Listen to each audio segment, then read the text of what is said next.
আসসালামু আলাইকুম ওয়া রাহমাতুল্লাহি ওয়া বারাকাতুহু। আজকে খুব গুরুত্বপূর্ণ টপিক নিয়ে উপস্থিত হয়েছি এই পবিত্র জুম্মার দিনে। তো আজকে যে বিষয় নিয়ে আলোচনা রাখতে চলেছি সেটা হচ্ছে আল্লাহর নিদর্শন। আল্লাহর নিদর্শন, মহান আল্লাহ তাআলা পবিত্র কোরআনে সূরা জারিয়াত 20 ও 21 নম্বর আয়াতে কি বলেছেন? মহান আল্লাহ তাআলা পবিত্র কোরআনে সূরা জারিয়াতের 20 ও 21 নম্বর আয়াতে বলেছেন যে আমি পৃথিবী এবং পৃথিবীর মধ্যে তোমাদেরকে নিদর্শন স্বরূপ করেছি, মানে পৃথিবীর মধ্যে বহু নিদর্শন রেখেছি এবং তার মধ্যে মানুষ অর্থাৎ তোমরা অর্থাৎ আমরাও হচ্ছে তার মধ্যে একটি নিদর্শন। যে তোমরা কি দেখতে পাও না? আল্লাহ তাআলা প্রশ্ন জিজ্ঞাসা চিহ্ন। কিসের নিদর্শন? হচ্ছে আমি যে আছি, আমার যে অস্তিত্ব আছে পৃথিবীতে, তা বহু নিদর্শন আছে, একটা দুটো নয়। আর হচ্ছে তার মধ্যে তোমাদের সৃষ্টিটাও একটা নিদর্শন। যে তোমরা কি দেখতে পাও না প্রশ্ন করছেন। তো আমাদের এবার সেই দৃষ্টিভঙ্গি কিছু কয়েকটা আমি উদাহরণ তুলে ধরবো যে আমাদের দৃষ্টিভঙ্গি খুলতে হবে। আমরা জানি যে ছোটবেলায় আমরা পড়েছি আগে চন্দ্র, দুইয়ে পক্ষ, তিনে নেত্র। আমরা জানি একটি চাঁদ, পৃথিবীর একটি উপগ্রহ। দুইয়ে পক্ষ বলতে দুটি পক্ষ, চন্দ্রের দুটি পক্ষ, যেটা অমাবস্যা থেকে পূর্ণিমা, পূর্ণিমা থেকে অমাবস্যা, শুক্লপক্ষ, কৃষ্ণপক্ষ। আর তিনে নেত্র, নেত্র বলতে চোখ। আমরা জানি মানুষের তো দুটো চোখ, তাহলে তিনও নেত্র কেন শেখানো হচ্ছে? নিশ্চয় তিনটি নেত্র আছে। বই তো আমাদের ভুল শিক্ষা দেয় না। দেখা আল্লাহ তাআলাও তিনটি চোখ আমাদের দিয়েছেন। আর এটা হচ্ছে অন্তর চোখ, ওটাই হচ্ছে নিদর্শন দেখার চোখ। আল্লাহ তাআলা বলছে আমি বহু নিদর্শন রেখেছি। কাদের জন্য রেখেছি? জ্ঞানীদের জন্য। অর্থাৎ জ্ঞানীরাই আমাকে খুঁজে পাবে, কোনো মূর্খ ব্যক্তি খুঁজে পাবে না। যারা জ্ঞানী আছে তারা খুঁজে পাবে আমার অস্তিত্ব। অর্থাৎ স্রষ্টা যে আছে তাকে আমরা যে নামেই ডাকি না কেন তার অস্তিত্ব খুঁজে পাবে যারা জ্ঞানী আছে পৃথিবীর বুকে। আর নিদর্শন অনেক আছে, আমি কয়েকটা উদাহরণ তুলে ধরছি। যেরকম আমরা দেখেছি লাউ গাছ, কুমড়ো গাছ দেখেছি যে এদের যে মূল, তারপর যে ডালপালা বহুত নরম আর খুব ছোট, কিন্তু ফলগুলো কিন্তু তার যে মূল আর যে ডালপালার তুলনায় বৃহৎ আকার, আর মাটির সাথে খুব কাছাকাছি থাকে, এমনকি মাটিতেই মিশে থাকে। আবার অপরপক্ষে দেখেছি তাল গাছ, নারকেল গাছ, যাদের আবার ডালপালা নেই কিন্তু ফলগুলো অনেক বড় সাইজের। আল্লাহ তাআলা ডালপালা দেননি, আল্লাহ সৃষ্টি আমাদের তাহলে ইচ্ছা করে দেয়নি। কেন দেয়নি? যদি দিত তো আর ফলগুলো যদি বৃহৎ আকার হতো তাহলে ওই গাছের আশেপাশে কেউ যেতে পারতো না। ওই গাছটা অভিশাপ হয়ে যেত মানুষ জাতির জন্য। শুধু মানুষ নয়, যে কোনো প্রাণীর জন্যই অভিশাপ হতো। তো আল্লাহ তাআলা ওদের কি করেছে? ডালপালা করেননি, যাতে বিপদ থেকে রক্ষা করেছেন। আর ওর পক্ষে যে কুমড়ো গাছ, লাউ গাছের কথা বললাম, ডালপালা লতা পাতা অনেক দূর পৌঁছে যায়, অনেক ফল ধরে। ঠিক আবার দেখে যাব বট গাছ, বট গাছ বৃহৎ আকার ধারণ করে, এমনকি এতটাই বড়, মানে বট গাছের ডালপালা এতটাই ছড়িয়ে যায় যে আবার সাহায্যকারী মূল নেমে আসে, গাছ থেকে সাহায্যকারী মূলটা নেমে আসে, যাতে বট গাছের ডালপালা যাতে ঝড় বা বাতাসে যাতে উপড়ে না যায়। তো আমরা জানি যে বট গাছের ফল কতটুকু হয়? খুব ছোট হয়। কোন রাস্তাঘাটে মানে বিশেষ করে গরমের দিনে কোনো পথিক যদি আশ্রয় নেয় গাছের তলায়, তার ফল যদি তার উপর পড়ে যায় তো তাতে কিছু যায় আসে না। তো আল্লাহ তাআলার এগুলো হচ্ছে নিদর্শন, ছড়িয়ে ছিটিয়ে অসংখ্য নিদর্শন রেখেছেন। তা আমাদেরকে দেখার মতো চোখ দরকার।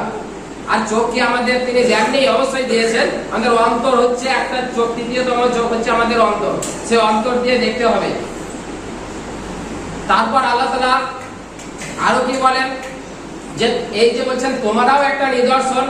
আচ্ছা, আমাদের প্রত্যেকের তো পিতামাতা আছে, তাই তো আমরা জানি যে তিনজন ব্যক্তি পাওয়া যায় পৃথিবীতে, অনলি তিনজন, যাদের পিতা মাতা ছিল না এরকম দুইজন, আর পিতা ছিল না এরকম একজন। পিতা মাতা ছিল না কাদের? হযরত আদম আলাইহিস সালাম ও তার স্ত্রী। পিতা মাতা হীন মানব, এটা আল্লাহ তাআলা তাদের সৃষ্টি করেছেন। আর মাতা ছিল, পিতা ছিল না এরকম কে? ঈসা আলাইহিস সালাম, যার মাতা ছিল পিতা ছিল না। এগুলো নিদর্শন। আল্লাহ তাআলা এই কথা বলেছে কোরআনে, যেগুলো নিদর্শন, যে আমি সব পারি, আমি সব পারি। তা আমাদেরকে, আমরা যারা মসজিদে বসে আছি এদের প্রত্যেকের পিতামাতা আছে, তো বলছে তোমাদের সৃষ্টির মধ্যে আমার নিদর্শন খুঁজে কি পাও না? তো আমরা জানি আমাদের পিতামাতা হোক, কারো পিতামাতা শিক্ষিত, কারণ পিতামাতা অশিক্ষিত, বা কেউ মধ্যবর্তী শিক্ষা অর্জন করেছে, কিন্তু যে কাজটা করেছে পিতামাতা এমন একটা সিস্টেম কাজ করেছে যে কারণে আজকে আমরা মসজিদে এসে উপস্থিত হয়েছি। অর্থাৎ আল্লাহ তাআলা আমাদের পিতামাতার মাধ্যমে তৈরি করেছেন, সৃষ্টি করেছেন। তো পিতামাতা কিন্তু ইঞ্জিনিয়ার নয় যে আমাদেরকে সৃষ্টি করার ক্ষমতা রাখে। কোন পিতামাতা কি ইঞ্জিনিয়ার বটে যেতে মানুষ সৃষ্টি করতে পারে? পিতামাতা এটাও পর্যন্ত বলতে পারবে না, যখন মায়ের যখন গর্ভে থাকে ওই আদরণীয় মাও বলতে পারবে না যে আমার পেটে কি সন্তান আছে, কন্যা আছে না পুত্র আছে না অন্য কিছু, কি অবস্থায় আছে সেটাও বলতে পারে না। বর্তমানে ডাক্তারের সাহায্য নিয়ে যখন একদম অন্তিম পর্যায়ে পৌঁছে যায় সন্তান, তখন সে জানতে পারে যে আমার পেটে কি আছে, তাও যন্ত্রের সাহায্যে। পিতামাতা কিছুই বলতে পারে না আন্দাজে, মানে বাইরে যন্ত্রের সাহায্যে তারা কিছুই জানে না। আল্লাহ তাআলা তখন আমাদেরকে ওখানে লালন পালন করেন। ওই চৌকোটা আমাদের খুলতে হবে যে আমাদেরকে পিতামাতা কি আমাদের সৃষ্টি করেছে না আমাদের সৃষ্টিকর্তা অন্য কেউ আছে। যেমন পিতামাতা যে আমাদের পরিচয় পর্যন্ত কি অবস্থায় ছিলাম, মাতৃগর্ভে কতদিন থাকে একটা শিশু, মাতৃগর্ভে একটা শিশু থাকে কদিন, 280 দিন, তাই তো? 9 মাস 10 দিন থাকে। আর এটার পর্যায় সম্পর্কে আমরা জানি যে আল্লাহ তাআলা পবিত্র কোরআনে পর্যায়গুলো সূরা মুমিনুনে বলেছেন যে কিভাবে 40 দিন পর পর তিনি চেঞ্জ করে থাকেন রূপগুলো। এরপর এই যে যীশু খ্রিস্ট বলতে ঈসা আলাইহিস সালামের যে জন্ম বৃত্তান্ত মহান আল্লাহ তাআলা পবিত্র কোরআনে বর্ণনা করেছেন, এটা আমরা পেয়ে যাব সূরা আম্বিয়া। অ্যাকচুয়ালি সূরাটার নাম হচ্ছে সূরা আনবিয়া, কিন্তু এটাকে বাংলাতে করলে হয় সূরা আম্বিয়া। সূরা আম্বিয়ার 91 নম্বর আয়াতে আল্লাহ তাআলা বলছেন যে সেই সতীত্ব রক্ষাকারী নারী যাকে আমার পক্ষ থেকে রূহ ফুঁকে দিয়েছিলাম, এমন আর তাকে এবং তার সন্তানকে বিশ্ববাসীর জন্য নিদর্শন স্বরূপ করেছিলাম। নিদর্শন স্বরূপ করা হয়েছিল বিশ্ববাসীর কাছে, যাতে ভয় পায় যে আল্লাহ সব পারে। কিন্তু তারপরেও অনেক মানুষ এই কথা কি তার যে জন্ম সেই বিষয়েও কিন্তু কি করে থাকে, অপবাদ দিয়ে থাকে। অর্থাৎ হযরত মরিয়মকে অপবাদ পেতে হয়েছে যে এটা কোনো অলৌকিক ঘটনা নয়, এটা কোনো লৌকিক ঘটনা, কোনো পুরুষের বীর্য থেকেই তৈরি হয়েছে, এরকম অপবাদ নিয়ে তাকে মৃত্যুবরণ করতে হয়েছে। অথচ আল্লাহ তাআলা তার সার্টিফিকেট দিচ্ছেন, কি সার্টিফিকেট দিচ্ছেন? যে তিনি সতীত্ব রক্ষাকারী নারী, যাকে আমার পক্ষ থেকে রূহ প্রদান করা হয়েছিল তার গর্ভে। এছাড়া আমরা আর কি জানবো? এছাড়া আমরা জানবো যে মহান আল্লাহ তাআলা আমাদেরকে যে সৃষ্টি করেছেন, সৃষ্টি করার পর থেকে একদম মৃত্যু পর্যন্ত প্রত্যেকটা জিনিস আমরা নিদর্শনের মধ্যে আমরা নিমজ্জন আছি। আমাদের পারিপার্শ্বিকও অনেক জিনিস নিদর্শনের মধ্যে আসি। এমনকি আল্লাহ তাআলা প্রত্যেকটা প্রাণীকে বেঁচে থাকার অস্ত্র দিয়েছেন। প্রত্যেকটা প্রাণী তার বেঁচে থাকার জন্য নিজের শক্তি বা কৌশল রপ্ত করেছেন। এই কৌশলটা আল্লাহর পক্ষ থেকে দেওয়া হয়েছে। এমনকি যে চাঁদ আর সূর্য যে সৃষ্টি করা হয়েছে, সূরা ফুসসিলাতের 37 নম্বর আয়াতে আল্লাহ তাআলা বলছেন যে চাঁদ আর সূর্য বলছে তাদের আমি সৃষ্টি করেছি, তোমরা তাদের ইবাদত করো না। আগেকার মানুষেরা চাঁদ আর সূর্যকে স্রষ্টা ভাবতো, তার ইবাদত করতো। তা আল্লাহ তাআলা সেই কথাই বলছেন পবিত্র কোরআনের মধ্যে সূরা ফুসসিলাতের 37 নম্বর আয়াতে বলছে তোমরা তাদের ইবাদত করো না, আমার ইবাদত করো যে তাদের সৃষ্টি করেছেন। অর্থাৎ চাঁদ আর সূর্যকে আল্লাহ তাআলা সৃষ্টি করেছেন। আর আল্লাহ তাআলা এটাও বলছেন যে এটাও একটা নিদর্শন, চাঁদ আর সূর্য সৃষ্টি করাটা হচ্ছে নিদর্শন। আমরা সূর্যের সাহায্যে বছর গণনা করি, সূর্যের অনেক উপকারিতা আমাদের দিয়ে থাকে, বছর গণনা করি। এছাড়াও যে দিন রাত হচ্ছে সূর্যের কারণে। আর চাঁদ আমাদের কি উপকার করে? চাঁদ আমাদের মাস, মানে চাঁদকে ভিত্তি করে যে মাস, সেই মাস আমরা গণনা করি চাঁদ কেন্দ্রিক। এছাড়াও আমরা জানি যে পৃথিবী এমনই একটা গ্রহ যার একটি উপগ্রহ আছে। গোটা বিশ্ব ব্রহ্মাণ্ডে প্রায় 100 বিলিয়ন নক্ষত্র আছে আমাদের এই মিল্কি ওয়ে গ্যালাক্সিতে। তার মধ্যে এমনই একটা গ্রহ পৃথিবী, যার একটি উপগ্রহ, সেটা হচ্ছে চাঁদ। এমনকি এখন পর্যন্ত অস্তিত্ব পাওয়া যায়নি যে কোন গ্রহের একটি উপগ্রহ আছে। প্রত্যেকটা গ্রহের একাধিক উপগ্রহ আছে, এমনকি মঙ্গলেরও 2টো উপগ্রহ, সেটা আমরা বই থেকে জেনেছি। এমনকি কিছু গ্রহ আছে যাদের উপগ্রহই নেই। তাহলে আল্লাহ তাআলা যদি দুটোই যদি চাঁদ করে দিত তার সমস্যা হতো, ওটা বিশ্ববাসী সমস্যা তৈরি করতো, এমনকি মুসলিমদের মাঝে বিবাদ শুরু হতো। কেউ বলতো যে না আমরা ওই চাঁদকে গণনাতে নেব, কেউ বলতো আমরা ওই চাঁদকে গণনাতে নেব, সমস্যা তৈরি হতো। যে কারণে আল্লাহ তাআলা একটা করে সূর্য, একটা করে চাঁদ, আমাদের পৃথিবীর জন্য একটা চাঁদ রেখেছেন। এটা একটা নিদর্শন।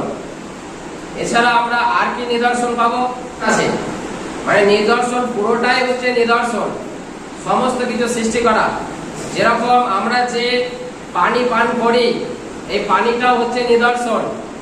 আল্লাহ তাআলা বলছে তোমরা যে পানি পান করো সে পানি সম্পর্কে কি ভাবিয়াছো? প্রশ্ন, এখানেও প্রশ্ন যে তোমরা যে পানি পান করো সে পানি সম্পর্কে কি ভাবিয়াছো? যে আমি চাইলে পৃথিবীর যত পানি আছে সমস্ত পানিকে লবণাক্ত করে দিতে পারতাম। আমরা জানি যে জলই জীবন, কিন্তু এটাও জানা উচিত যে সব জল জীবন নয়, লবণাক্ত জল কিন্তু জীবন নয়। এমনকি অতিরিক্ত লবণ থাকার কারণে ডেড সি, মরুসাগর, কোনো না উদ্ভিদ জন্মায় না কোনো প্রাণী জন্মায়। লবণতার পরিমাণ অতিরিক্ত হয়ে গেলে সেখানে না কোনো উদ্ভিদ জন্মাতে পারে না কোনো প্রাণী টিকে থাকতে পারে, কিছুই পাওয়া যায় না ডেড সিতে। তাহলে আল্লাহ তাআলা বলছে যদি আমি লবণাক্ত করে দিতাম তাহলে কি হতো? তাহলে আমরা ওই জল থাকার পরও মারা যেতাম। যদিও এখন বলে রাখি কিছু কিছু দেশ লবণাক্ত জলকে কিভাবে মিষ্টি জলে রূপান্তর করা হয় সেই বৈজ্ঞানিক সূত্র তারা আবিষ্কার করেছেন বা সেই যন্ত্র আবিষ্কার করেছেন, যাতে লবণাক্ত জলকে আমরা মিষ্টি জলে পরিণত করতে পারি। পর্যন্ত অনেক নিদর্শনে ভরা আছে। যেরকম আল্লাহ তাআলা, মহান আল্লাহ তাআলা যে আমাদের গাছ আমাদের কি দেয়? ফল দেয়, ফুল দেয়। তো গাছ যে আমাদের ফল আর ফুল দিচ্ছে, ঠিক আছে? তো এই গাছের মধ্যে গাছ, এমন কিছু গাছ আল্লাহ তাআলা সৃষ্টি করেছে যে গাছ সবুজ উদ্ভিদ, অর্থাৎ সবুজ ডালপালা থাকার পরেও কিন্তু সেই সব ডালপালা থেকে কিন্তু অগ্নি তৈরি হয়, অর্থাৎ আগুন তৈরি হয়। তা আগুন তৈরি হয় এমনও কিছু গাছ রেখেছেন। তো মহান আল্লাহ তাআলা পবিত্র কোরআনে বলেছে যে তোমরা কি জানো যে আগুন কিভাবে সৃষ্টি হয়েছে? মানব জাতিকে প্রশ্ন করা হচ্ছে যে তোমরা কি জানো যে আগুন কোথা থেকে আসলো? আমরা বিশেষ করে ইতিহাস বা বিজ্ঞানের বই থেকে কি জেনেছি? ইতিহাস বা বিজ্ঞানের বই থেকে জেনেছি যে আগেকার প্রাচীন মানুষেরা কি করত? যে পাথরে পাথরে ঘর্ষণের দ্বারা আগুন তৈরি করত, বা শুকনো কাঠে কাঠে ঘর্ষণের দ্বারা আগুন তৈরি হতো। কিন্তু আল্লাহ তাআলা, মহান আল্লাহ তাআলা পবিত্র কোরআনে বলছেন যে আমি সবুজ গাছ থেকে আগুন তৈরি করেছি। কি গাছ থেকে? সবুজ গাছ থেকে। কিন্তু সেটা শুকনো নয়, কিন্তু এটা আমাদের দেশে পাওয়া যায় না, কিন্তু আরবিয়ান কান্ট্রিতে পাওয়া যায়। এমন একটা উদ্ভিদ আছে যে উদ্ভিদের ডাল ঘর্ষণ দিলে কিন্তু আগুন তৈরি হয়। তো সর্বপ্রথম আগুন তৈরি করার কথা কিন্তু আমরা উদ্ভিদ থেকে পেয়েছি, মহান আল্লাহ তাআলার কাছ থেকে। আর বৈজ্ঞানিক থেকে আমরা বা ইতিহাস থেকে জেনেছি যে পাথরে পাথরে দ্বারাও আগুন তৈরি করা সম্ভব, এমনকি শুকনো কাঠের দ্বারাও সম্ভব।